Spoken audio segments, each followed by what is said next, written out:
விஜய், அஜித், ரஜினின்னு யார் வந்தாலுமே கூட்டமானது வரும். மக்களுடைய வலிகளை புரிஞ்சு அவங்க கூட நின்று அவங்களுக்காக சப்போர்ட் பண்றவங்கள தான் மக்கள் ஏத்துப்பாங்க. அப்பதான் அந்த ஒரு கூட்டமானது நிலைத்து நிற்கும். அவங்களுடைய கருத்துக்களும் கோட்பாடுகளும் தான் முக்கியம். ஆட்சிக்காகவோ அதிகாரத்துக்காகவோ அரசியல் வரணும்னா எப்பவோ துணை முதலமைச்சராக வந்திருக்கலாம். ஆனா மக்களுடைய நலனுக்காக தான் நான் அரசியலுக்கு வந்திருக்கேன்னு நியூஸ் மினிட்ல நாம் தமிழர் கட்சியின் தலைவர் சீமான் அவர்கள் ஒரு பேட்டியை கொடுத்திருக்காரு. அதுல 2026 தேர்தலை பத்தி அவரு எப்படி பாக்குறாருன்றத டீட்டெயிலா அவரு சொல்லியிருந்தாரு. அதை பத்தி இந்த வீடியோல பார்த்து தெரிஞ்சுக்கலாம் வாங்க. இந்த மாதிரியான பொலிட்டிக்கல் ரிலேட்டடான வீடியோஸ் பத்தி நீங்க பார்க்கணும்னா என்னோட சேனலை சப்ஸ்கிரைப் பண்ணி வச்சுக்கோங்க. வணக்கம் and welcome back to Sukanya the journalist. ஒவ்வொரு எலெக்ஷன்லயுமே எந்த ஒரு மாற்றமும் இல்ல. போன வாட்டி 1000 ரூபாய்னா இந்த வாட்டி 2000 ரூபாய். வாக்குக்கு காசுன்னு இல்லாம வாக்காளர் உரிமை தொகைன்ற மாதிரி மாறிடுச்சு. இந்த சொசைட்டில எப்பவுமே இருக்க சாராயம், பணம், மதம், சாதி, சாப்பாடு இதை எல்லாத்தையுமே மாத்தணும்ன்றதுக்காகத்தான் நாங்க அரசியலுக்கு வந்திருக்கோம், தனிச்சு நின்னும் போராடுறோம்னு சீமான் அவர்கள் சொல்லியிருக்காரு. டிஎம்கே அண்ட் ஏடிஎம்கே ஆட்சிக்கு வந்தா இதெல்லாம் செய்ய போறோம்னு சொல்ற தகுதியை இழந்துட்டாங்க. ஆல்ரெடி கொடுத்த வாக்குறுதிகளே இன்னும் செய்யாம இருக்கு. இந்த ஒரு தேர்தலானது ஆல்ரெடி ஆட்சியில இருந்தவங்களுக்கு இல்லாம புதிதாக வந்தவர்களுக்கு தேர்தலில் ஜெயிக்காதவங்களுக்கான ஒரு காம்படிஷனாக தான் இருக்கும். டிஎம்கே அண்ட் ஏடிஎம்கே 234 தொகுதிகளிலுமே அவங்க மட்டும் நிக்காம கூட்டணியோட தான் சேர்ந்து நிற்பாங்க.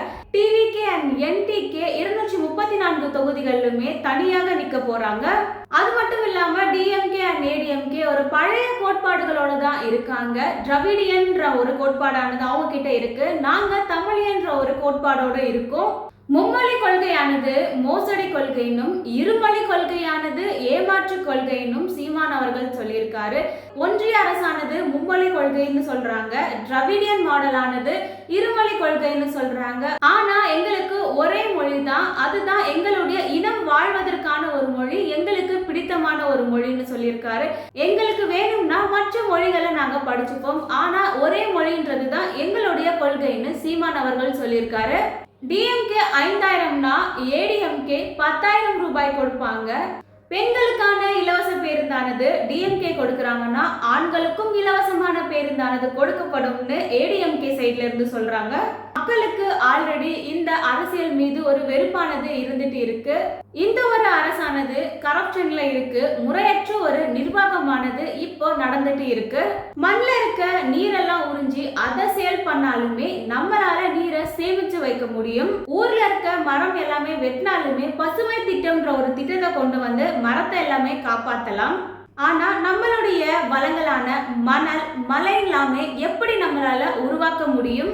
இப்ப இருக்க சிச்சுவேஷன்ல நம்மளுடைய பூமியானது ஒரு வாழ்வதற்கே தகுதி இல்லாம மாறிட்டு இருக்கு. இப்ப இருக்க சிச்சுவேஷன்ல பருவநிலை மாற்றம், பூமி வெப்பமயமாதல், இந்த மாதிரியான விஷயங்கள் எல்லாமே நடந்துட்டு இருக்கு.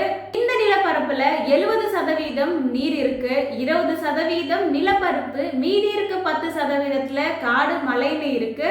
ஆனா மணல் கொள்ளை இந்த மாதிரியான விஷயங்களுமே இப்போ நடந்துட்டு இருக்கு. இருக்கிற 20%மே கேள்விக்குறியாக தான் இருக்கு. ரீசெண்டா வந்த புஷ்பா படத்துல செம்மர கட்டை எல்லாமே வெட்டுவாங்க, அதை சேல் பண்ணுவாங்க. இது எல்லாமே குற்றம்.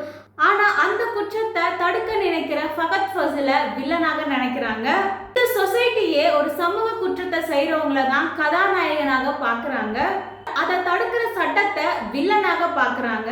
மக்களுடைய மைண்ட் செட் ஆனது இப்போ இப்படிதான் இருக்குன்னு சீமான் சொல்லியிருக்காரு. கள்ள சாராயம் குடிச்சு செத்து போனா அவங்க ஃபேமிலிக்கு 10 லட்சம் கொடுத்து என்கரேஜ் பண்றாங்க. மாசம் 5000 கொடுக்கறாங்க. அவங்களுடைய படிப்பு செலவுமே கவர்மெண்டே ஏத்துக்குது. ஆனா நாட்டினுடைய பாதுகாப்புக்காக பார்டர்ல இருக்கிறவங்களுக்காக என்ன பண்றாங்க? இலங்கை ராணுவத்தால மீனவர்கள் சிறைப்பிடிக்கப்படுறாங்க. அவங்களோட உயிருமே இதுல கேள்விக்குறியாக இருக்கு. அவங்களுக்கு எந்த விதமான ஒரு தொகையுமே கொடுப்பதில்லை. இந்த ஒரு ஆட்சியானது ஒரு வெற்று வாக்குறுதிகளால தான் நிறைஞ்சிட்டு இருக்கு. ஒரு செய்தி அரசியலாகவோ ஒரு விளம்பர அரசியலாகவும் தான் இப்ப நடந்துட்டு இருக்கு. ஒரு 1000 ரூபாய் தராங்கன்னா அதை ஜனவரி மாசத்துல இருந்தே விளம்பரம் படுத்திட்டு இருக்காங்க. 40,000 கோடியில இருந்து 50,000 கோடி வரைக்குமே சாராயத்தின் மூலமாக உயர்த்தி இருக்காங்க. ரீசன்ட் டைம்ஸ்ல கேம்பஸ்ல பல ஜாப்ஸ்ல இருக்கிறவங்க எல்லாமே ப்ரொடெஸ்ட் பண்ணியிருந்தாங்க. பகுதி நேர ஆசிரியர்களுக்கு பணி நிரந்தரம் கொடுக்கணும், சமவேளை சம ஊதியமானது வழங்கப்படணும். இன்னுமே 12,000க்கு மேற்பட்ட ஆசிரியர்கள் தேர்வு எழுதி கிளியர் பண்ணியுமே பணி நியமனத்திற்காக வெயிட்டிங் லிஸ்ட்ல இருக்காங்க. கவர்மெண்ட் ஹாஸ்பிட்டல்ல போதுமான மருத்துவர்கள் இல்ல, அவங்களுமே சம்பள உயர்வை கேட்டு தெருவுல நிக்கிறாங்க. செவிலியர்களுடைய ப்ரொடெஸ்டானுமே நடந்துட்டு இருக்கு, அவங்களுமே தெருவுல நிக்கிறாங்க. இப்படி ஆசிரியர்கள், வேளாண் குடிமகன்கள், மாணவர்கள்னு எல்லாருமே தெருவுல தான் நின்றுட்டு இருக்காங்க. இந்த ஒரு ஆட்சியானது ஒரு முறையற்ற ஆட்சின்னு சீமான் அவர்கள் சொல்லியிருக்காரு. நல்லாட்சி நல்லாட்சின்னு சொல்லிட்டு இருக்காங்க, ஆனா அது எல்லாமே சொல்லாட்சியில தான் நடந்துட்டு இருக்கு. 2014ஆம் ஆண்டிற்கு பிறகு பிஜேபி அரசானது ஒன்றியத்தில் ஆட்சி அமைச்சிருந்தாங்க.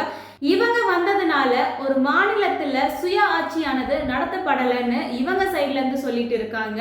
ஆனா 15 வருடத்திற்கு முன்னாடியே ஆட்சியில இருக்கும் பொழுது மாநில உரிமையை இவங்க கொடுத்துட்டாங்கன்னு சீமான் சொல்லியிருக்காரு. இப்ப இருக்க பிஜேபி ஆட்சியில எல்லாமே ஸ்பீடா உடனே மாத்திட்டு இருக்காங்க. கூட்ஸ் அண்ட் சர்வீசஸ் டாக்ஸ் சொல்லப்படுற ஜிஎஸ்டியை கொண்டு வந்ததே காங்கிரஸ் தான்.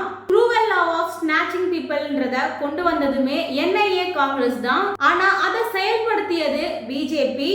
தமிழ்நாட்டில் இருக்கிற உரிமைகளை எல்லாமே பறி கொடுத்ததே டிஎம்கே அரசு தான் சீமான் சொல்றாரு. என் மாநில வரியானது என் மக்களுக்கு தான் மம்தா அவர்கள் சொல்லி இருந்தாங்க, இல்லனா வரியை கட்ட மாட்டோம்னு. தேவையான விஷயங்களை கொடுக்கலனா ஏன் வரியை கட்டணும்? பார்லிமெண்ட்ல 40 மெம்பர் கிட்ட இருக்காங்க, இத பத்திலாம் ஏன் குரல் எழுப்பலன்னு சீமான் கேட்டிருக்காரு.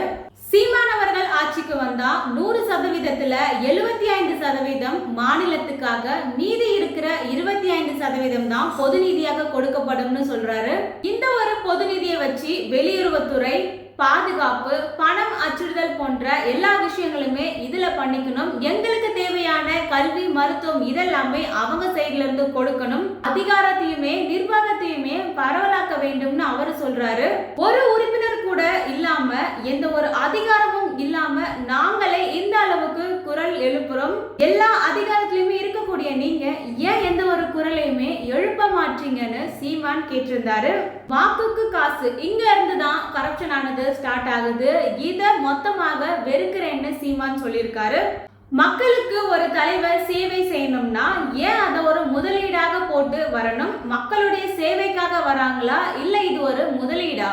கல்வியானது உலக தரத்துக்கு கொண்டு வரப்படணும். Compare to private school and college, government school and காலேஜோட தரத்தை உயர்த்த வேண்டும். அறிவை காக்கக்கூடிய கல்வியையும் உயிரை காக்கக்கூடிய மருத்துவத்தையுமே சரியான முறையில எல்லாருக்குமே கொடுக்கணும். பசிங்கிற ஒரு சொல்லு இல்லாம அதை அறவே ஒழிக்கணும். வேலைங்கிற ஒரு சொல்லு இல்லாம ஆக்கணும். நம்ம கிட்ட இருக்க நிலமும் வளமும் சார்ந்த தொழிற்சாலைகள் எல்லாமே அதிகப்படுத்தணும். நம்ம இருக்கிற வாழ்விடத்திலேயே வேலைகள் எல்லாமே உருவாக்கப்படணும். திராவிடியன் பார்ட்டிஸ் இருமொழி கொள்கைன்றாங்க. மத்தவங்களோட மொழியானது அறிவும் ஆகாது, அது கொள்கையும் ஆகாது. நம்மளுடைய மொழி தான் கொள்கை மொழி. If we like, we will learn any language in this world ன்னு சீமான் அவர்கள் சொல்லியிருக்காரு. நம்ம விரும்பினா எந்த மொழியை வேணும்னாலும் நம்ம கத்துக்கலாம்னு சீமான் அவர்கள் சொல்லியிருக்காரு. அது மட்டும் இல்லாம திரையில விஜய், அஜித், ரஜினின்னு யாரு வந்தாலுமே அந்த ஒரு கூட்டமானது வரும். ஆனா மக்களுடைய கண்ணீரை தொடச்சி அவங்களுக்காக சப்போர்ட் பண்றவங்கள தான் மக்கள் ஏத்துப்பாங்க. அந்த ஒரு கூட்டமானது நிலைத்து நிற்கும்னு சீமான் அவர்கள் சொல்லியிருக்காரு. டிஎம்கே, ஏடிஎம்கே கூட கூட்டணிக்கு போக மாட்டாரு. ஆனா டெபியூட்டி சிஎம் ஆவதற்கான ஒரு ஆஃபருமே அவருக்கு வந்திருந்துச்சு. அதையுமே அவர் ரிஜெக்ட் பண்ணியிருந்தாரு. மக்களுடைய சேவைக்காக தான் அரசியலுக்கு வந்திருக்காரு, ஆட்சிக்காகவோ அதிகாரத்துக்காகவோ அரசியலுக்கு வரலன்னு சீமான் அவர்கள் சொல்லியிருக்காரு. தனிச்சு நின்னாலுமே தனித்துவமோடு நிக்கணும், மக்களுக்கு நம்பிக்கையாக இருக்கணும். இதுக்கு முன்னாடி வந்த முன்னோர்கள் எல்லாமே தற்காலிக தோல்விக்காக நிரந்தர வெற்றியை இழந்துட்டாங்க. தற்காலிக வெற்றிக்காக நிரந்தர ஒரு தோல்வியை தழுவி கொள்ள கூடாதுன்னு சீமான் அவர்கள் சொல்லியிருக்காரு. இதுக்கு முன்னாடி இருந்த தலைவர்கள் விஜயகாந்த், வைகோ, ராமதாஸ் அவர்கள், இவங்க எல்லாருமே ஸ்டார்டிங்ல இருந்ததுக்கும் இப்ப இருக்கிறதுக்குமே பல மாற்றங்கள் வந்திருக்கு. ஒரு கூட்டணி கூட நம்ம ஜாயின் ஆனாலே நமக்குள்ள இருக்கிற கோட்பாடுகள், கொள்கைகள் இது எல்லாத்தையுமே அழிச்சிட்டு தான் அவங்க கூட போய் நிக்க முடியும். நாம் தமிழர் கட்சியானது கூட்டணி கிடையாது, ஒரு கொள்கை அணின்னு சொல்லியிருக்காரு. நல்ல ஒரு லீடர் மக்களை நம்பணும், நேசிக்கணும், அவங்க கூட சேர்ந்து நிக்கணும். இந்த மாதிரியான மாற்றங்கள் எல்லாமே கொண்டு வரணும். இதுக்காக தான் நாங்க தனிச்சு நிக்கிறோம்னு நாம் தமிழர் கட்சியின் தலைவர் சீமான் அவர்கள் நியூஸ் மினிட் இன்டர்வியூல பேசியிருந்தாரு. சீமான் அவர்கள் சொன்ன விஷயத்தை பத்தி நீங்க என்ன நினைக்கிறீங்கன்னு உங்களோட ஒப்பீனியனை கமெண்ட்ல டைப் பண்ணுங்க. இந்த ஒரு வீடியோ உங்களுக்கு யூஸ்ஃபுல்லா இருந்தா like, comment, subscribe and share பண்ணுங்க. மீண்டும் ஒரு வீடியோல மீட் பண்ணலாம். தேங்க்யூ, பாய்.